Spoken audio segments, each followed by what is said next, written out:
সকাল সকাল আজ বাইর হয়ে গেছি শুটিং দেখার জন্যে। কোনোদিন তো শুটিং দেয়নি, তাই আজকে বের হয়েছিলাম একটু শুটিং দেখবো বলি। এর জন্য সকাল সকাল এই যে রিক্সায় চড়ে যাচ্ছি।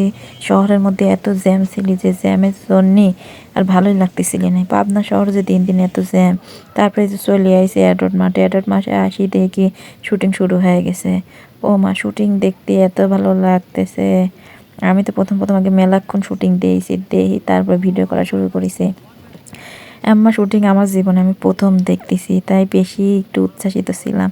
তো শুটিংয়ের ফাঁকে ফাঁকে একটু আশেপাশের দৃশ্য আপনাদের দেখাচ্ছি, দেখেন কি সুন্দর দৃশ্য। আর আজকে এমনিতেই একটু ঠান্ডা ঠান্ডা আবহাওয়া ছিল, বেলা 1টা বেজে গেছে, তারপরেও মনে হচ্ছে কুয়াশা কুয়াশা শীত চলে আইছে। তো এখানে দেখতেছিলাম যে দুই গ্রুপ হচ্ছে দাঁড়া আছে, দুই গ্রুপের মারামারি চলবে, সেই মারামারির প্রস্তুতি চলতেছে, শুটিং লিখছে। আসলে দেখতে আমার এত ভালো লাগলি, আমি তো দেখতেছি আর করছি কি আমাকে যদি এখানে লিতি তাহলে আমি সেই মারামারি করবে পারতাম, কিন্তু আমাকে তো এনে লিবি না নে। তাই আর কিছু না কয়ে দূরে দাঁড়া থেকে থেকে ভিডিও করতেছিলাম। ভিডিও দেখতেছি আর আমি খালি মনে মনে করছি এইরকম করে এরা ভিডিও করে জীবনে দেখিনি, একটা মারে তো গায়ে লাগে না, এবার করে কে মারে। কারণ আসলে শুটিং জগৎটাই এরকম, সবই ফলস থাকে। আমরা যেটা সামনে দেখি মনে করি এটা বাস্তব, আসলে সেটি বাস্তব না।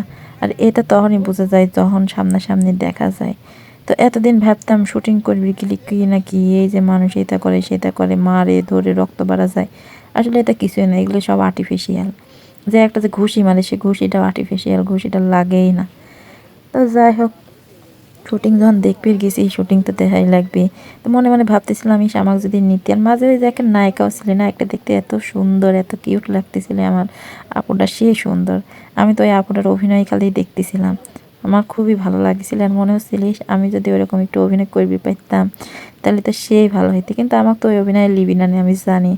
আর লিবি বা কেমন করে, আমাকে তো কেউ চেনে না। আমি গেছিলাম হচ্ছে হাজী মোহাম্মদ মহসিন সাইজি, সে মুখটুক বাইতে গেছিলাম। তাই আমাকে এই দিক দিয়ে মারামারি শুরু হয়ে গেছে, ওরে মারামারি, এদিক দিয়ে ধুলি উড়া মারামারি শুরু হয়ে গেছে। একজন কি ডাকাক মারতেছে আর দেখেন না ক্যামেরাম্যান দৌড়াচ্ছে। ক্যামেরাম্যান কিন্তু প্রচুর কষ্ট করেছে, আর নায়ক দাঁড়া গেছে, দেখেন নায়ক দাঁড়া মায়ের দেখতেছে শালপালের। আমি তো খালি হাসিছি আর এই ধুলি উড়ে, আমি কাছে কি আল্লাহ এই শালপালের গায়ে না ধুলি একদম শেষ হয়ে গেল। এমন সময় দেখতেছে আমার নায়িকা লিয়ে আবার হচ্ছে ভিডিও করতেছে। নায়িকা আপুটা আসলে খুব জোশ ছিল, আমার খুব ভালো লাগেছে। ওইদিক মারামারি হচ্ছে আর আপু ওইদিক দাঁড়া আছে, কন্যা যন্ত্রণা, এটি কোনো কথা? তো তারপরেও ভিডিওগুলি দেখলাম। আসলে এই যে ভিডিও করতেছে শুটিংয়ে, আমি যেটা বুঝলাম এখন ভিডিও করে বিশ্বাস করেন তার যে কত কষ্ট সেটি আমি আজকে উপলব্ধি করলাম। তাও কি আর করার, যেহেতু পাবনার মধ্যেই শুটিং হচ্ছে, আমি আর সেই শুটিংয়ের লোভ ছাড়িনি। তাই চলেই গেছিলাম, যাই দেখলাম অনেক কাছের দিন দেখলাম। কাছের দিন শুটিং দেখতে খুব ভালো লাগতেছিল। এদিক থেকে ও মা, দুইজন বসে সে পড়াশোনা করতেছে, এদিক শুটিং হচ্ছে ওইদিক পড়াশোনা করতেছে। এমন দেখে কি কোনো সময় পড়াশোনা হয়? আপনারাই কন্ত দেখি। যাকগণ, ওরা যা মন তাই করুক, আমি আমার কাজ করি। আমি তো আইসি এখানে ভিডিও করবে আর শুটিং দেখবে, তো শুটিংই দেখতেছি। আমার তো সেই ভালো লাগতেছিল। আপনারা কেমন লাগলো ভিডিওটা জানাবেন। তো আজকে এই পর্যন্ত কি রাখতেছি, আর অন্য একদিন দেখা হবে। আল্লাহ হাফেজ, টাটা, বাই বাই।